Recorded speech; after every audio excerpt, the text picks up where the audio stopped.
안녕하세요. 교육진담 수학만세 시간입니다. 저는 수학만세 진행을 맡고 있는 민우입니다. 수학을 배우러 입시 킬러 레오입니다. 수학 강사 조희재입니다. 수학 강사 안정혁입니다. 안녕하세요, 동필입니다. 네. 이게 한번 이렇게 확실하게 뭔가 받고 나면 30분 후가 지난 거기 때문에. 그죠. 자, 우리가 지난주에 육모 평가를 했어요. 네. 그래서 아마 많은 시청자분들께서 야 그럼 어떻게 준비를 해야 돼? 약간 말미에도 저희가 말씀을 드렸어요. 뭐 개념 이야기하면서 말씀을 드렸는데 그런 부분들에 대해서 좀 한번 구체적으로 언급을 해줘야 될 것 같아요. 항상 변화되거든요. 그러니까는 수능이다라고 하는 것들이 시험이 항상 똑같지 않아요. 매년 조금씩 달라지고 새로운 시대를 반영하고 있다라고 하는 사실을 저희 좀 시청자분들께서 안다면 늘 매해년도 육모와 구모는 단순하게 시험을 보는 고3 학생들 뿐만 아니라 앞으로 시험을 치룰 학생들도 항상 주목해야 되는 시험이다. 그렇게 좀 이해하시면서 오늘 방송을 들으시면 더 많은 내용들을 습득할 수 있지 않을까 기대해 봅니다. 자, 어떻습니까? 어떻게 준비해야 됩니까? 저부터 먼저 말씀을 드리면 일단 첫째 친구들이 이제 선택 과목에 대한 이야기를 한번 할게요. 일단 선택 과목은 사실 저희가 언급을 많이 안 했는데 왜냐면 너무 무난하고 평이하게 출제가 됐기 때문이에요. 제가 아까도 이야기를 아까 저번 주에도 이야기를 했지만 푸는 선택 과목을 푸는데 뭐 드리는 시간이 10분, 길면 15분 정도가 걸렸을 것 같을 정도로 난이도가 많이 높지 않았다. 그러면 친구들이 생각해야 되는 건 일단 선택 과목은 지금보다는 어려워질 수 있다라는 생각을 가지고 준비를 해야 된다고 생각해요. 왜냐하면 아직까지 평가원 출제위원들이 그래 너희의 수준에 대해서 전투력을 측정하고 있을 수도 있거든요. 그러면 거기에 대해서 지금보다는 조금 난이도가 올라갈 수 있지 않을까라는 생각을 하고요. 각각 단원들의 각각의 선택 과목들에 대해서 이야기를 하면 사실 미적은 더 이야기할 게 딱히 없을 것 같아요.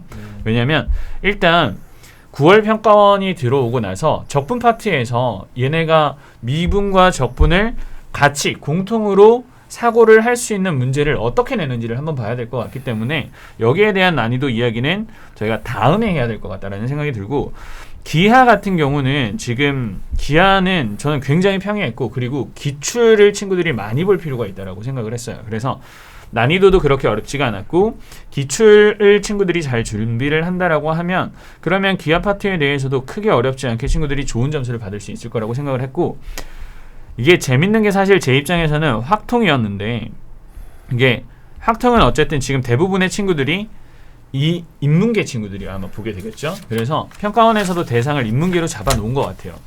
그래서 이 확통의 난이도가 제가 느끼기에는 여태까지의 수학 수리 나형보다 쉬워요.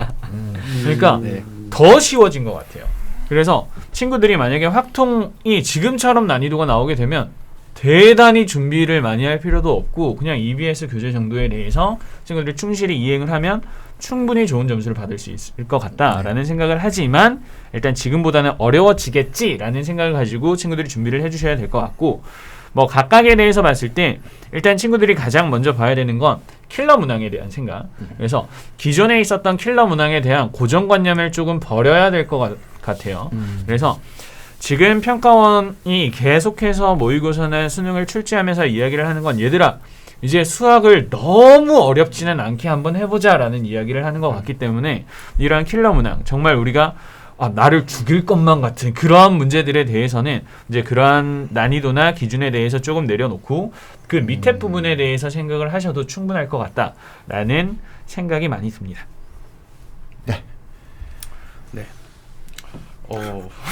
그렇게 문제가 죽일 정도였어요? 친구들의 입장에서는 야 이게 지금 나랑 뭘 하자 그런 느낌이 들 수도 있을. 사실 그 문제를 이런 거죠. 100명이 시험을 보는데 한 명도 못 풀어. 난이도가 이제 정답률이 1% 미만이에요. 1% 미만인데 그게 어떨 때 0.1%인가 짜리가 있었거든요. 제 기억에. 그럼 1000명 중 1명 풀었다는 얘기예요. 그런 문제를 내면 안 돼요, 사실은. 보편적 시험에서. 물론 이제 서열이 매겨지겠지. 그러니까 그 문제를 풀면 서울대 의대를 가겠지만 나머지 문제는 다 맞춘다면 과연 그런 것이 옳은 평가 방식이냐 교육적으로 이런 부분들에 대해서 많은 비판을 받았어요, 사실은.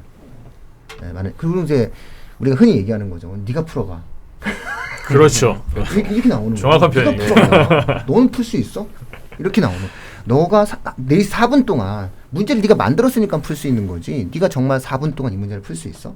이 문제를 왜 낸 거야? 그리고 이것이 대한민국 교육 발전과 국가 발전에 무슨 의미가 있어? 뭐 이런 어떤 굉장히 격렬한 비판이 몇 년 동안 있어 왔던 거고, 최근에는 그래서 그런 출제의 경향들이 조금 이렇게 힘을 빼려고 하는 경향이 네. 있었죠. 근데 이번에도 역시 확실하게 힘을 뺐다. 이게 특징이에요. 그러니까 확실하게 힘을 뺐다는 거는 어디서 튀어나올지 모르는 갑툭튀의 세상이 된 거예요.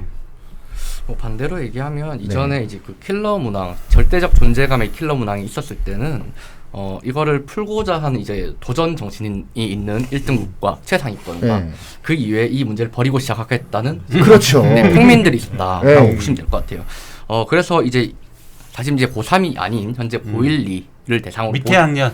보자면 이제부터는 이제 그 어려운 문제에 대한 일단 두려움을 좀 없애고 이제 한번 부딪혀 보자라고 말을 할 수 있을 것 같아요. 이게 킬러는 이제 안 나오니까. 우선 이제 킬러에 대한 기조가 이대로 진행이 된다고 한다면 물론 올해 수능을 봐야지 알겠지만 아무래도 지금처럼 조금은 킬러라기보단 준킬러에 육박하는 문제들, 이런 문제들이 두세 문항이 계속 출제가 될 거고 주로 공통 수학일 거다.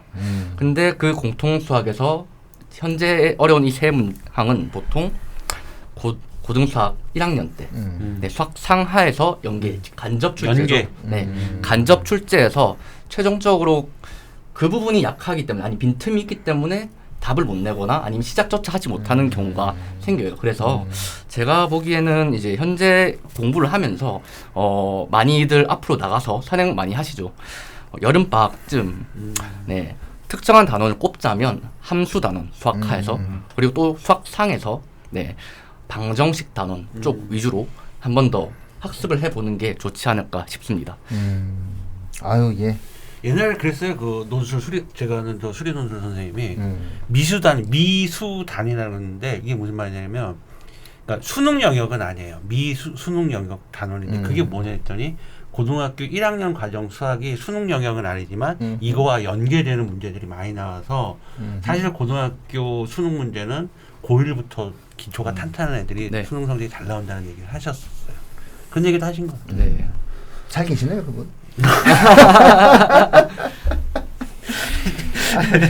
아니 그분한테 부탁할게 있어요. 친구가 소개해달래. 예, 알겠습니다. 아, 그런 상황이죠. 자, 그러면 또 하나 우리가 지난번에 저는 이제 요 개념이 되게 중요한데, 왜냐면 이제 이 방송을 들으시는 이제 초등, 중등 어머님들도 있단 말이에요. 예. 자, 그랬을 때 앞으로 수학이 어떻게 될 거냐?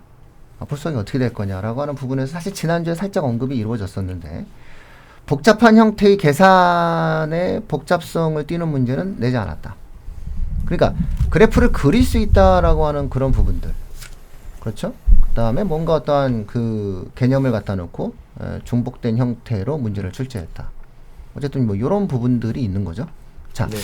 어쨌든 그런 부분들인데, 여기서 지난주에 우리 동 PD님께서 질문을 좀 하시려고 했었어요. 그래서 보시면 되게 준비를 많이 해왔는데, 아니 저는 이제 현 고3 아이들이 지금 학생들이 보고 좀 많이 네네네. 당황한 학생들이 많을 거라고 생각해서 네네네. 좀 더 도움을 두고자 교육진담 들으실 분들은. 근데 네네. 마침 지난주 방송 때 약간 끊긴 내용이 있긴 한데 그 희재 선생님이 이제 수열 부분이 좀 아이들이 어려워하는 애들도 있는데 좀 단원이 그렇게 어렵게 나오진 않았다. 그래서 저는 궁금한 건 수열 부분도 있지만 좀 고3 아이들이 마지막 여름방학 남은 기간 동안 조금 난이도가 어차피 그 어렵게 나오는 단원들이 뭐 정해진 부분도 없지 않아 있는데 좀 더 이 부분을 좀 더 집중적으로 좀 더 문제를 푼다든지 실전적인 감각을 익혀야 된다. 왜냐면 평상시에 푸는 여기 그냥 학원이든 혼자 공부할 때 보통 난이도를 수치로 따지자면 보통 10점 정도 나온다 하더라도 실전에 가면 한 15점, 20점의 난이도 체감이 된다고 네. 그러죠. 그래서 좀 그런 단원들을 좀 한번 예측하시는 단원 있으시면 좀 정혁쌤도 그렇고 희재쌤도 좀 말씀을 좀 해줬으면 해가지고. 뭐 쪽집게를 원하는 건가요? 약간 그런 느낌인 것 같은데 가능하지 않아요? 그 정도는? 지금 보였던 걸로는 일단 첫 번째 수원에서는 삼각함수가 가장 눈에 띄어요. 그래서 삼각함수 단원에 대해서, 그리고 이 친구들이 할 때 저희가 그래프 그리기라는 표현을 하기는 했지만 정확하게 따지면 그래프에 대한 추론이라고 보는 게 맞는 것 같거든요. 그래서 네. 이 그래프가 이런 양상을 띌 수 있겠다라는 걸 예상을 해가면서 이 그래프를 그려나가는 거예요. 그렇기 때문에 친구들이 이 그래프 추론에 대한 연습이 좀 필요해요. 그러면 결국은 이제 앞에서부터 정확한 함수에 대한 이해가 필요하고 그리고 뭐 미적분에 대한 부분도 필요하다면 필요해질 수는 있는데 결국 친구들이 계속해서 그래프 추론 그리고 이 그래프 추론이나 그래프를 이용해서 함수를 푸는 건 지금 작년 재작년부터 이어져 오던 추세이기 때문에 친구들 이 부분에 대한 준비는 확실히 필요할 거다라고 생각을 하고요. 그리고 이제 고등수학 상 하에서 연계가 충분히 될 수 있다는 게 좀 느껴져요. 그렇기 때문에 친구들이 뭐 대단히 그거를 깊이 있게 공부를 한다 이런 것보다 친구들이 이미 했던 단원이기 때문에 거기에 대해서 친구들이 약했던 부분을 확실하게 짚어줄 필요가 있어요. 그래서 이번에는 합성함수가 나왔지만 다음번에 어떤 부분이 나올지 모르기 때문에 친구들이 한번 다시 살펴보고 나서 거기에 대해서 개념이 정확하게 잡혀 있지 않거나 약간 흔들리는 부분들이 있으면 그런 것들을 잡아야 이번에는 점수에서 한 문제라도 더 얻을 수 있을 거라고 생각을 하고 있어요. 네, 알겠습니다. 그러면은 그 저학년들, 뭐 초, 중등 학생들이 이제 이번 수능 패턴, 특히 이제 그 개념의 중첩성을 가지고도 막 문제를 만들어내고, 이건 사실상 그 올해 수능을 준비하는 학생들이야 닥쳐이니까 뭐 문제를 좀 풀고 진행하면 되겠지만, 사실 이제 선행의 속도라든가 이런 부분에서 다양한 형태의 변화를 초래할 거거든요. 네네.